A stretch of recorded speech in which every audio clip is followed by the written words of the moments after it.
എല്ലാ പ്രേക്ഷകർക്കും ഗൾഫ് ടുഡേയിലേക്ക് സ്വാഗതം. ഞാൻ ശ്രീന്തി പ്രദീപ്. വാർത്തകൾ നോക്കാം വിശദമായി. ദുബായിൽ നിന്നും കേരളത്തിലേക്കുള്ള എയർ ഇന്ത്യ സർവീസ് നിർത്തലാക്കുന്നു. കൊച്ചി ദുബായ് റൂട്ടിലെ സർവീസ് മാർച്ച് 28 വരെ മാത്രം.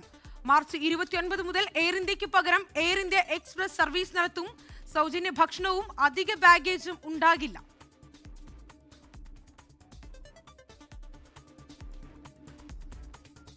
വിവരങ്ങളുമായി മുഹമ്മദ് റഹീസ് കൂടി ചേരുന്നുണ്ട്. റഹീസ്, ഇപ്പോഴിതാ എല്ലാ സർവീസും നിർത്തലാക്കുന്നു എന്ന കാര്യമാണ് പുറത്തു വരുന്നത്. അതോടൊപ്പം തന്നെ എയർ ഇന്ത്യക്ക് പകരം എയർ എക്സ്പ്രസ് ആണ് സർവീസ് നടത്തുക എന്ന കാര്യം കൂടി പുറത്തു വരുന്നു. വിവരങ്ങൾ എങ്ങനെ? ശ്രീജിത്ത്, നേരത്തെ തന്നെ പലതവണ കേരളത്തിലേക്കുള്ള സർവീസ് റദ്ദാക്കാൻ അല്ലെങ്കിൽ നിർത്തലാക്കാൻ ഒക്കെയും ഇത്തരത്തിൽ എയർ ഇന്ത്യ ശ്രമിച്ചിരുന്നു. അപ്പോഴൊക്കെയും ഇടപെടലുകൾ ഉണ്ടായി. അതിനുശേഷം ഈ സർവീസുകളൊക്കെ പുനഃസ്ഥാപിക്കുന്ന സ്ഥിതി ഉണ്ടായി. എന്നാൽ ഇപ്പോൾ ഔദ്യോഗികമായിട്ടുള്ള ഒരു തീരുമാനത്തിലേക്ക് കാര്യങ്ങൾ എത്തുന്നു. മാർച്ച് 28 വരെ മാത്രമാകും എയർ ഇന്ത്യ സർവീസുകൾ കേരളത്തിലേക്ക് ഉണ്ടാവുക. കൊച്ചിയിലേക്ക് നിലവിൽ ഒരൊറ്റ സർവീസ് മാത്രമാണ് ദുബായിൽ നിന്നും ഉള്ളത്. ആ സർവീസ് മാർച്ച് 28 നിർത്തലാക്കുന്നു. 29 മുതൽ എയർ ഇന്ത്യ എക്സ്പ്രസ് ആയിരിക്കും സർവീസ് നടത്തുക എന്നാണ് പറയുന്നത്. അപ്പോൾ അങ്ങനെ വരുമ്പോഴേക്കും കാര്യമായി കേരളത്തിൽ നിന്നുള്ള യാത്രക്കാരെ ഇത് ബാധിക്കാറുണ്ട്. കാരണം ഈ എയർ ഇന്ത്യ ഒരു പ്രീമിയം സർവീസ് ആണ്. സ്വാഭാവികമായിട്ടും ഈ ബിസിനസ്സുകാരും ഒപ്പം തന്നെ കേരളത്തിൽ നിന്ന് പ്രധാനപ്പെട്ട ആളുകൾ പലരും ഉപയോഗിക്കുന്ന ഒരു വിമാനം ആണ് ഈ air India express, air India. അപ്പോൾ ഈ എയർ ഇന്ത്യയുടെ സർവീസ് നിർത്തലാക്കുന്നതോടുകൂടി പല പ്രധാനപ്പെട്ട നഷ്ടങ്ങളും ഉണ്ടാകുന്നുണ്ട്. അത് ഈ സൗജന്യ ഭക്ഷണം യാത്രക്കാർക്ക് കിട്ടുന്ന ഒരു സർവീസ് അത് നിർത്തലാക്കുന്നു. അത് എയർ ഇന്ത്യ നിർത്തലാക്കുന്നതോടുകൂടി അത് നഷ്ടപ്പെടുന്നു. ഒപ്പം തന്നെ അധിക ബാഗേജിന്റെ ഒരു സൗകര്യം, ലോഞ്ച് സൗകര്യം, പ്രീമിയം ക്യാബിൻ, ഇതൊക്കെ നോക്കിയിട്ടാണ് പലരും എയർ ഇന്ത്യ സർവീസിനെ ആശ്രയിച്ചു കൊണ്ടിരുന്നത്. മാത്രമല്ല കൃത്യമായ സമയത്ത് സർവീസ് നടത്തുന്ന ഒരു വിമാനം കൂടിയാണ്. നേരത്തെ പല എയർലൈനുകളും ഇത്തരത്തിൽ നിലവിൽ യാത്രക്കാർ നേരിടുന്ന പ്രധാന പ്രശ്നം മണിക്കൂറുകളോളം വൈകുന്നതാണ്. അത്തരത്തിൽ മണിക്കൂറുകളോളം വൈകാറുള്ള ഒരു എയർലൈനാണ് ഈ എയർ ഇന്ത്യ എക്സ്പ്രസ്. അപ്പോൾ അതിലേക്ക് കാര്യങ്ങൾ മാറുമ്പോഴേക്കും യാത്രക്കാർ ഈ ഒരു സമയത്തിൽ അവർക്ക് കാര്യമായിട്ടുള്ള പ്രശ്നമുണ്ടാകും. ഒപ്പം തന്നെ ഇത്തരത്തിലുള്ള സൗകര്യങ്ങൾ മാറ്റം വരും. ഈ സർവീസുകൾ നേരത്തെ ഹൈദരാബാദിലേക്ക് കൂടി നടത്തുന്ന സർവീസും റദ്ദാക്കാൻ തീരുമാനിച്ചിട്ടുണ്ട്. മാർച്ച് 28 വരെ ആ സർവീസും ഉണ്ടാകുള്ളൂ. എന്നാൽ മുംബൈയിലേക്കും ഡൽഹിയിലേക്കും കൂടുതൽ സർവീസുകൾ നീട്ടുക എന്നുള്ളൊരു ആലോചന നിലവിൽ എയർ ഇന്ത്യയുടെ ഭാഗത്തു നിന്നുണ്ട്. അപ്പോൾ അവിടേക്ക് കൂടുതൽ സർവീസുകൾ എത്തിക്കുക, എന്നാൽ കേരളത്തിനെ പാടെ അവഗണിക്കുന്ന അവസാന വിമാനവും റദ്ദാക്കുന്ന, മാർച്ചോടുകൂടി ഏതാണ്ട് പൊട്ടുന്ന നിലയിലേക്ക് കാര്യങ്ങൾ വരുമ്പോൾ അത് സ്വാഭാവികമായിട്ടും ഒരു അപകടനയാണ്.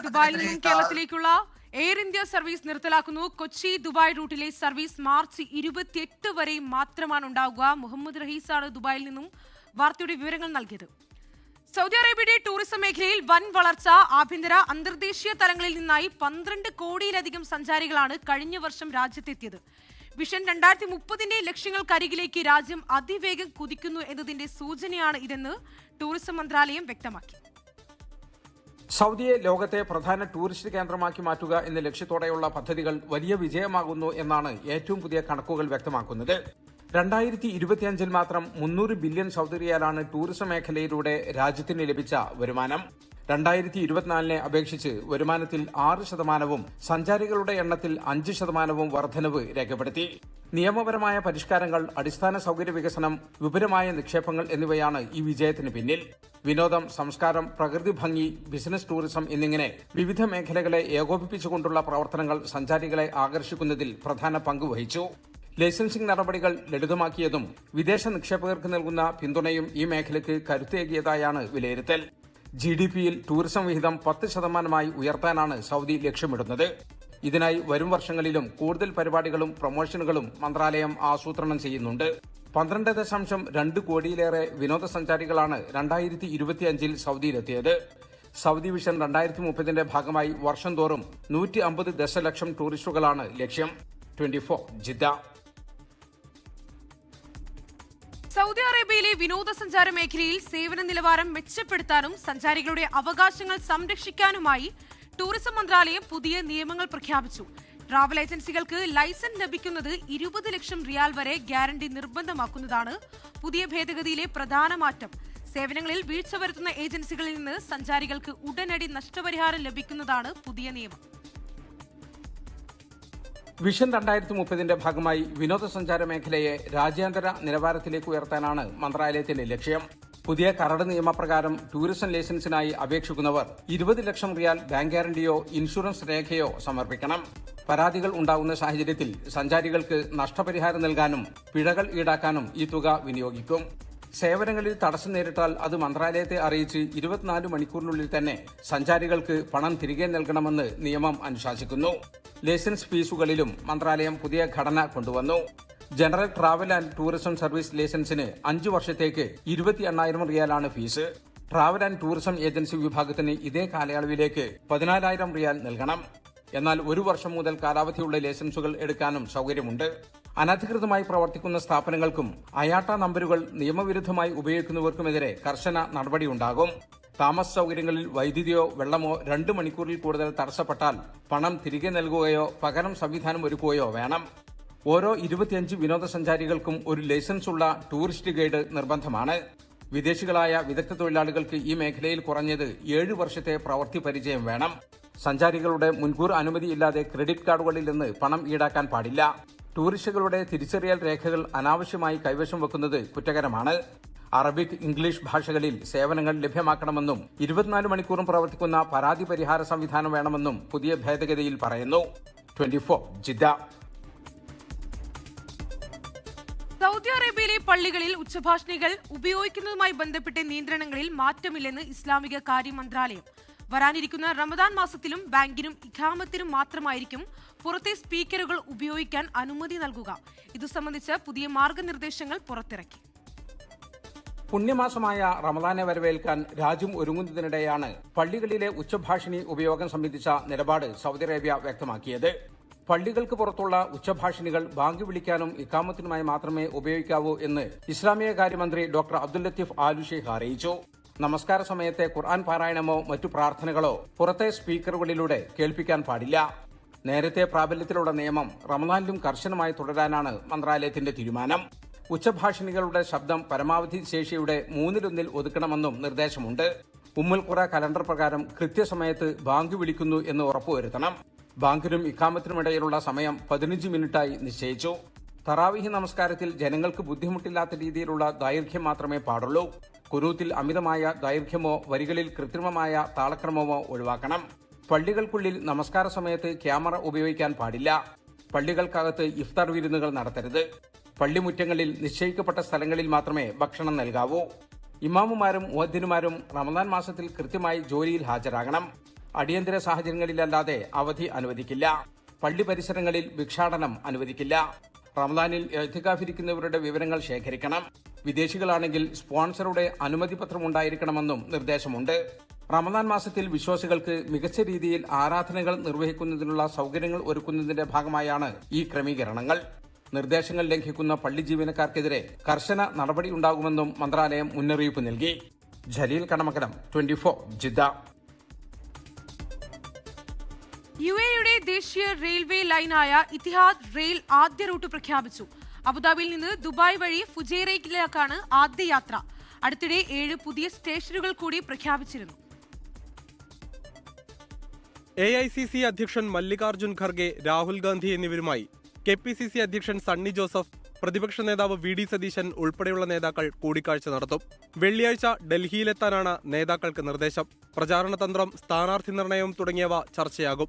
അതേസമയം വൈക്കത്ത് തന്നെ UDF സ്ഥാനാർത്ഥിയാക്കുന്നതിൽ ഔദ്യോഗികമായി ഒരു അറിയിപ്പും ലഭിച്ചിട്ടില്ലെന്ന് ദളിത് ചിന്തകനും സാമൂഹിക നിരീക്ഷകനുമായ സണ്ണി M കബിക്കാട് പറഞ്ഞു. താരതമ്യേന ഒരു ധാരണയിൽ പോവുകയാണ് ചെയ്യുന്നത്. ഇത് എനിക്ക് മാത്രം എന്തോ അധിക ബാധ്യതയുണ്ട് എന്നുള്ള നിലക്ക് ഞാൻ പഴയ നിലപാടെല്ലാം കൈയൊഴിയുന്നു. UDFന്റെ നിലപാട് ഏറ്റെടുക്കും. അങ്ങനെയല്ലത്. എനിക്കെൻ്റെ ഒരു നിലപാടും മാറ്റിവെക്കേണ്ടതില്ല. NDAയിൽ 40 സീറ്റുകൾ ആവശ്യപ്പെടാനാണ് BDJS തീരുമാനം.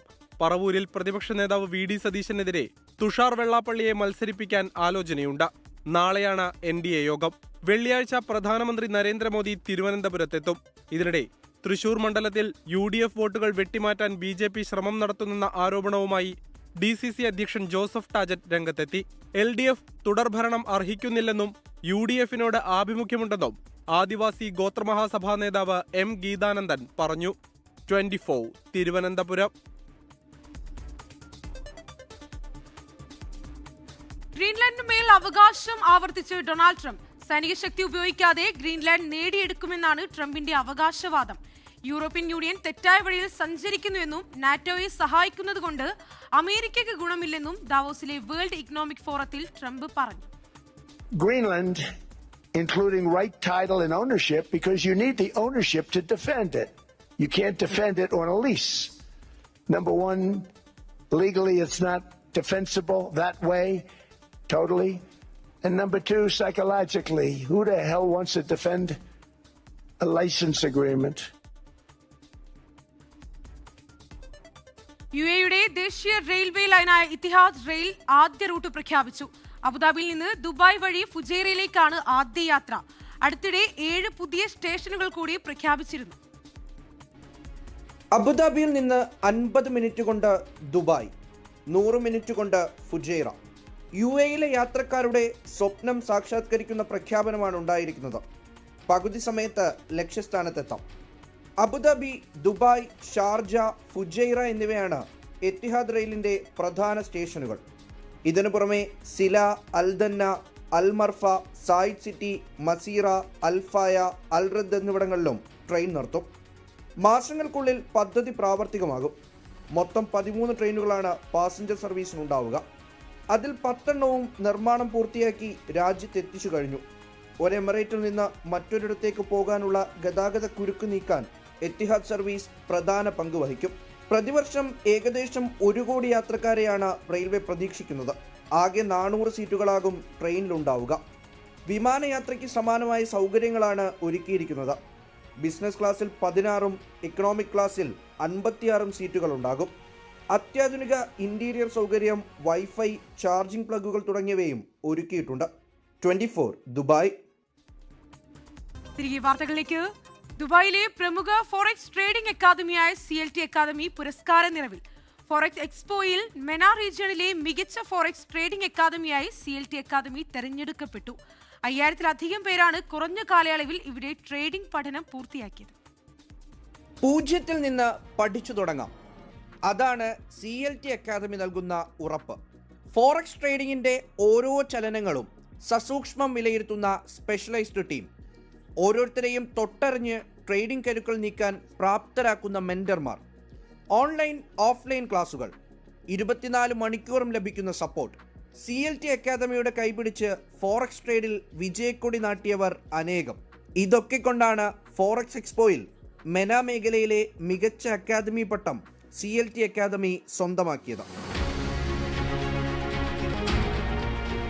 കൂൺ പോലെ പല ട്രേഡിംഗ് അക്കാദമികളും മുളച്ചുപൊന്തി പെട്ടെന്ന് അസ്തമിക്കുന്നയിടത്ത് എന്തുകൊണ്ട് CLT അക്കാദമി വിശ്വസ്തയോടെ മികച്ചു നിൽക്കുന്നു എന്നതിന് മറുപടി ഇതാണ്.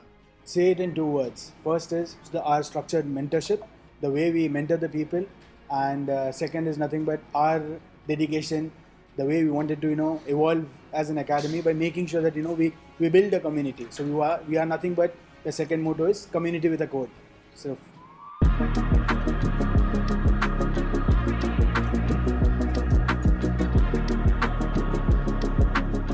പ്രത്യേകമായി തയ്യാറാക്കിയ കരിക്കുലം, അസൈൻമെന്റുകൾ, പ്രാക്ടിക്കൽ സെഷനുകൾ, ഓരോരുത്തരെയും പ്രത്യേകം മനസ്സിലാക്കി നൽകുന്ന ട്രെയിനിങ്, ഏറ്റവും പ്രഗത്ഭരായ മെന്റേഴ്സാണ് CLT അക്കാദമിയിലുള്ളത്. യൂഷ്വലി ഇവിടെയുള്ള ഒരുപാട് ആളുകൾ കറണ്ട് ജോബിനേക്കാൾ ഉപരിയായിട്ട് ഒരു സൈഡ് ഇൻകം എന്നുള്ള രീതിയിൽ പാഷൻ ചെയ്യുന്നുണ്ട്. സോ നമുക്ക് ഇത് സൈഡ് ഇൻകം മാത്രമല്ല, അതിനേക്കാൾ ഉപരിയായിട്ട് മെയിൻ ഇൻകം തന്നെ സോഴ്സാക്കി മാറ്റാവുന്ന ഒരു സ്കില്ലാണ് ഫോറക്സ് ട്രേഡിങ്. നമ്മുടെ മെൻറ്റേഴ്സ് എല്ലാവരും 7+ ഇയേഴ്സ് എക്സ്പീരിയൻസ്ഡ് ആണ്. സോ അവർ നന്നായിട്ട് സ്റ്റുഡൻസിനെ ഹെൽപ്പ് ചെയ്യുന്നുണ്ട്. നല്ലൊരു ഗ്രോത്ത് നമ്മൾക്ക് ഈ കമ്മ്യൂണിറ്റിയിൽ കിട്ടുന്നുണ്ട്. മാർക്കറ്റിന്റെ ഗതിവിഗതികൾ പഠിച്ച് വിശകലനം ചെയ്യുന്ന മികച്ച സംഘവും CLT അക്കാദമിയുടെ പ്രത്യേകതയാണ്. ഒരുപാട് വാറുകൾ, അതേപോലെ താരിഫ് ഇഷ്യൂസൊക്കെ മാർക്കറ്റിനെ അത്രയും എഫക്റ്റ് ചെയ്തിട്ടുണ്ട്. അതേപോലെ ഗോൾഡിൻ്റെ പ്രൈസ് ഓൾ ടൈം ഹൈയിൽ പോയി. അപ്പോൾ ഇതൊക്കെ നമ്മൾ അനലൈസ് ചെയ്തുകൊണ്ട് തന്നെയാണ് നമ്മൾ ക്ലയൻസിൻ്റെ അടുത്ത്, അതായത് നമ്മുടെ സ്റ്റുഡൻസിൻ്റെ അടുത്ത് അപ്രോച്ച് ചെയ്യാറും അവർക്കത് കുറച്ചും കൂടി ഈസി ആയിട്ട് കണക്ട് ചെയ്യാറും അതുകൊണ്ട് തന്നെയാണ്. $500 ട്രേഡിംഗ് അക്കൗണ്ടും CLT അക്കാദമി നൽകുന്നുണ്ട്. പഠിക്കാനും പരിശീലിക്കാനും ഒരേ ഇടം തന്നെ മതിയെന്നത് CLTയുടെ ട്രേഡ് മാർക്കാണ്. 24 ദുബായ്. ഓസ്ട്രേലിയയിൽ വിദ്വേഷ നിയമങ്ങളെക്കുറിച്ചുള്ള ചർച്ചകൾ വീണ്ടും സജീവമാവുകയാണ്. എന്താണ് ഈ നിയമത്തിന്റെ വിശദാംശങ്ങൾ? ഓസ്ട്രേലിയയിൽ നിന്ന് ചിന്നു ജെറാൾ തയ്യാറാക്കിയ റിപ്പോർട്ട് കാണാം. Combating antisemitism, hate and extremism bill 2026 എന്ന ഈ നിയമനിർമ്മാണം വിദ്വേഷം, തീവ്രവാദം, ജൂതവിരോധം എന്നിവയെ നേരിടാൻ ലക്ഷ്യമിടുന്നു. പുതിയ നിയമം വിദ്വേഷപരമായ പെരുമാറ്റങ്ങൾക്ക് കടുത്ത ശിക്ഷ ഉറപ്പാക്കും. സംരക്ഷിത വിഭാഗങ്ങൾക്കെതിരെയുള്ള അക്രമങ്ങൾക്ക് പ്രേരിപ്പിക്കുന്ന കുറ്റങ്ങൾക്ക് കൂടുതൽ കടുത്ത നടപടികൾ ഉണ്ടാകും. ഓസ്ട്രേലിയയിൽ വിദ്വേഷമോ ഭിന്നതയോ പ്രചരിപ്പിക്കുന്ന വ്യക്തികളുടെ വിസ റദ്ദാക്കാനോ നിഷേധിക്കാനോ ഉള്ള അധികാരം ഇത് വിസ നയങ്ങൾക്ക് നൽകുന്നുണ്ട്. രാജ്യത്തിന്റെ സാമൂഹിക ഐക്യത്തിന് ഭീഷണിയാകുന്നവരെ നിയന്ത്രിക്കാൻ ഇത് സഹായമാകും. ഓൺലൈൻ പ്ലാറ്റ്ഫോമുകളിലൂടെയുള്ള വിദ്വേഷ പ്രചാരണം നിയന്ത്രിക്കാനുള്ള ശ്രമങ്ങളും ഈ നിയമത്തിന്റെ ഭാഗമാണ്. വിദ്വേഷം വളർത്തുന്ന ഉള്ളടക്കങ്ങൾ നീക്കം ചെയ്യാനും അത്തരം പ്രവർത്തനങ്ങൾക്കെതിരെ ശക്തമായ നടപടികൾ സ്വീകരിക്കാനും ഇത് സർക്കാരിനെ പ്രാപ്തരാക്കുന്നു. ഒരു ദേശീയ തോക്ക് തിരികെ വാങ്ങൽ പദ്ധതിയും അനുബന്ധ ഭേദഗതികളും ഇതിൽ ഉൾപ്പെടുത്തിയിട്ടുണ്ട്. ചുരുക്കത്തിൽ, വർദ്ധിച്ചുവരുന്ന വിദ്വേഷ കുറ്റകൃത്യങ്ങളെയും തീവ്രവാദത്തെയും തടയാൻ സമഗ്രമായ സമീപനം സ്വീകരിക്കാനാണ് ഓസ്ട്രേലിയൻ സർക്കാർ ഈ ബില്ലിലൂടെ ശ്രമിക്കുന്നത്. ഈ നിയമം സമൂഹത്തിൽ കൂടുതൽ സുരക്ഷയും ഐക്യവും ഉറപ്പാക്കുമെന്നാണ് പ്രതീക്ഷിക്കുന്നത്. ഒപ്പം ഡിജിറ്റൽ ലോകത്തും യാഥാർത്ഥ്യത്തിലും വിദ്വേഷം പ്രചരിപ്പിക്കുന്നവരെ ശക്തമായി നേരിടുകയും ചെയ്യും. ഓസ്ട്രേലിയയിൽ നിന്നും 24 വേണ്ടി ചിന്നു ജെറാൾ.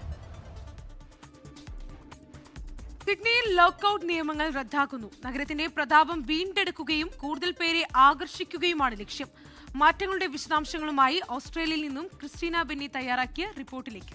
സിഡ്നി നഗരത്തിന്റെ രാത്രികാല ജീവിതത്തിന് പുത്തനുണർവ് നൽകാനായി ന്യൂ സൗത്ത് വെയിൽസ് സർക്കാർ ലോക്കൌട്ട് നിയമങ്ങൾ പൂർണ്ണമായും റദ്ദാക്കി. സിഡ്നിയുടെ പ്രധാന വിനോദ മേഖലകളായ Kings Cross, Oxford Street, Sydney central business district എന്നിവിടങ്ങളിലെ രാത്രികാല സമ്പദ് വ്യവസ്ഥയെ ശക്തിപ്പെടുത്തുക എന്ന ലക്ഷ്യത്തോടെയാണ് ഈ സുപ്രധാന തീരുമാനം. 12 വർഷം മുമ്പ് 2014 ജനുവരി 21 ഈ ലോക്കൌട്ട് നിയമങ്ങൾ നിലവിൽ വന്നത്. രാത്രി 3:30 ശേഷം മദ്യവിതരണം നിർത്തലാക്കുക, വേദിയിൽ RSI മാർഷലുകൾ നിർബന്ധമാക്കുക, പ്ലാസ്റ്റിക് കപ്പുകൾ ഉപയോഗിക്കുക, ഒരു വ്യക്തിക്ക് വിതരണം ചെയ്യാവുന്ന മദ്യത്തിന്റെ അളവ് നിയന്ത്രിക്കുക തുടങ്ങിയ പ്രധാന നിയന്ത്രണങ്ങളാണ് ഇപ്പോൾ പൂർണ്ണമായും റദ്ദാക്കിയിരിക്കുന്നത്. ഈ നിയമങ്ങൾ മദ്യവുമായി ബന്ധപ്പെട്ട അതിക്രമങ്ങൾ കുറയ്ക്കുന്നതിൽ ഒരു പരിധിവരെ സഹായകമായിരുന്നെങ്കിലും സിഡ്നിയുടെ രാത്രികാല സാമ്പത്തിക മേഖലയ്ക്കും ബിസിനസ്സുകൾക്കും വലിയ തിരിച്ചടിയായി മാറിയിരുന്നു. കാലഹരണപ്പെട്ട ഈ നിയന്ത്രണങ്ങൾ ഒഴിവാക്കുന്നതിലൂടെ നഗരത്തിന് നഷ്ടപ്പെട്ട പ്രതാപം വീണ്ടെടുക്കാനും കൂടുതൽ ആളുകളെ ആകർഷിക്കാനും കഴിയുമെന്നാണ് സർക്കാരിന്റെ പ്രതീക്ഷ. അതേസമയം പൊതുസുരക്ഷ ഉറപ്പാക്കുന്നതിനായി 3 സുപ്രധാന നടപടികൾ നിലനിർത്തിയിട്ടുമുണ്ട്. അക്രമ സംഭവങ്ങൾ രേഖപ്പെടുത്തുന്ന രജിസ്റ്ററുകൾ, കുറ്റകൃത്യങ്ങൾ നടന്ന സ്ഥലങ്ങൾ സംരക്ഷിക്കുന്നതിനുള്ള പ്രോട്ടോകോളുകൾ, കൂടാതെ ഔട്ട്ലോ മോട്ടോർ സൈക്കിൾ ഗ്യാങ്ങുകളുടെ ചിഹ്നങ്ങളും നിറങ്ങളും പ്രദർശിപ്പിക്കുന്നത് വിലക്കിക്കൊണ്ടുള്ള നിയമവും തുടരും. ഈ സമഗ്രമായ മാറ്റങ്ങൾ സിഡ്നിയുടെ രാത്രികാല ജീവിതത്തിന് പുതിയൊരു ഊർജ്ജവും ദിശാബോധവും നൽകുമെന്നാണ് വിലയിരുത്തപ്പെടുന്നത്. ഓസ്ട്രേലിയയിൽ നിന്നും 24 വേണ്ടി ക്രിസ്റ്റീന ബെന്നി. കലാലയം സാംസ്കാരിക വേദി സംഘടിപ്പിക്കുന്ന സൗദി വെസ്റ്റ് നാഷണൽ പ്രവാസി സാഹിത്യോത്സവ് വെള്ളിയാഴ്ച മക്കയിൽ നടക്കും. ഫാമിലി സാഹിത്യോത്സവങ്ങളിൽ തുടങ്ങി യൂണിറ്റ്, സെക്ടർ, സോൺ തലങ്ങളിൽ മത്സരിച്ച് വിജയിച്ച പ്രതിഭകളാണ് നാഷണൽ സാഹിത്യോത്സവിൽ പങ്കെടുക്കുക. 11 സോണുകളിൽ നിന്നായി 300 പ്രതിഭകളും വിവിധ സോണുകളിലെ ക്യാമ്പസ് തല മത്സര വിജയികളും മത്സരരംഗത്തുണ്ടാകും. പാരമ്പര്യ കലകളും ആധുനിക സാങ്കേതിക വിദ്യകളും സമന്വയിക്കുന്ന വേദിയാണ് സാഹിത്യോത്സവിന്റേതെന്ന് സംഘാടകർ പറഞ്ഞു. ജിദ്ദയിൽ MES മമ്പാട് കോളേജ് അലൂമിനി സംഗമം സംഘടിപ്പിച്ചു. ജിദ്ദയിലും പരിസര പ്രദേശങ്ങളിലുമുള്ള 100 കണക്കിന് പൂർവ്വ വിദ്യാർത്ഥികളും അവരുടെ കുടുംബാംഗങ്ങളും സംഗമത്തിന്റെ ഭാഗമായി. പ്രസിഡന്റ് രാജി TPയുടെ അധ്യക്ഷതയിൽ നടന്ന ചടങ്ങിൽ general secretary Thameem Abdulla, Moosa Pattath, PMA Khader തുടങ്ങിയ ഭാരവാഹികൾ സംസാരിച്ചു. ജിദ്ദയിലെ പ്രമുഖ കലാകാരന്മാർ അണിനിരന്ന സംഗീത കലാവിരുന്നും അരങ്ങേറി.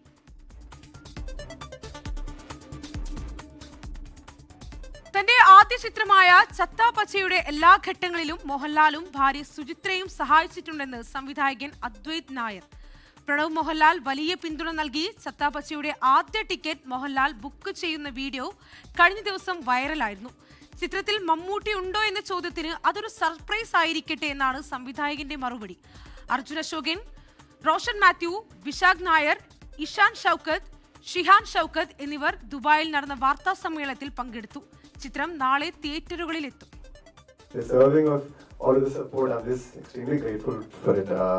പറഞ്ഞ പോലെ യെസ്, മോഹൻലാൽ എൻ്റെ അങ്കിളാണ്. And some of my best childhood years was spent like living with in his same house in Chennai and all that. And ഞാൻ ലാൽമോഹൻ എന്നാണ് വിളിക്കുന്നത്. പക്ഷെ സെറ്റില് ഹീസ് ലാൽ സർ. ലാൽ സാറിനെ അസിസ്റ്റ് ചെയ്തിട്ടും കൂടിയുണ്ട് ഒരു സിനിമയില്. He directed called Barroz. അപ്പോൾ എവർ സിൻസ് ദ ബിഗിനിങ് എനിക്ക് സിനിമയില് ഫിലിം മേക്കിംഗിൽ ഇൻട്രസ്റ്റ് ഉണ്ടെന്ന് പറഞ്ഞപ്പോൾ തൊട്ട് ഹീസ് ബീൻ വെരി സപ്പോർട്ടീവ്. അമേരിക്കയിലെ സണ്ണിവെയിലിൽ പ്രവാസികൾക്കായി വേൾഡ് മലയാളി കൗൺസിൽ ക്രിസ്മസ് പുതുവത്സരാഘോഷം സംഘടിപ്പിച്ചു. കേരളത്തിന്റെ പൈതൃകവും കലാരൂപങ്ങളും കോർത്തിണക്കി നടത്തിയ പരിപാടിയിൽ 100 കണക്കിന് കുടുംബങ്ങൾ പങ്കെടുത്തു. സണ്ണിവെയിലിലെ മലയാളി സമൂഹത്തിന്റെ സന്തോഷവും ഐക്യവും വിളിച്ചോതുന്നതായിരുന്നു വേൾഡ് മലയാളി കൗൺസിൽ സണ്ണിവെയിൽ പ്രൊവിൻസ് സംഘടിപ്പിച്ച 2026 ക്രിസ്മസ് പുതുവത്സരാഘോഷം. കുട്ടികളുടെ ഹൃദ്യമായ സ്വാഗതഗാനത്തോടെയാണ് പരിപാടികൾക്ക് തുടക്കമായത്. സണ്ണിവെയിൽ സിറ്റി കൗൺസിലറും WMC സണ്ണിവെയിൽ പ്രസിഡന്റുമായ മനു ഡാനി ആഘോഷങ്ങൾ ഉദ്ഘാടനം ചെയ്തു.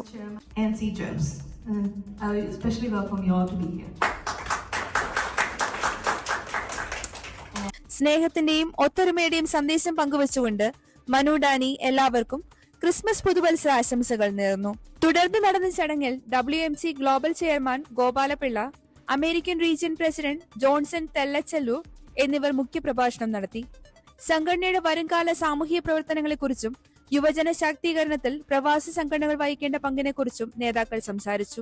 സണ്ണിവെയിൽ പ്രൊവിൻസിന്റെ സാമൂഹ്യ പ്രതിബദ്ധത വ്യക്തമാക്കുന്ന കൂടുതൽ പരിപാടികൾ വരും മാസങ്ങളിൽ ഉണ്ടാകുമെന്ന് സംഘാടകർ അറിയിച്ചു.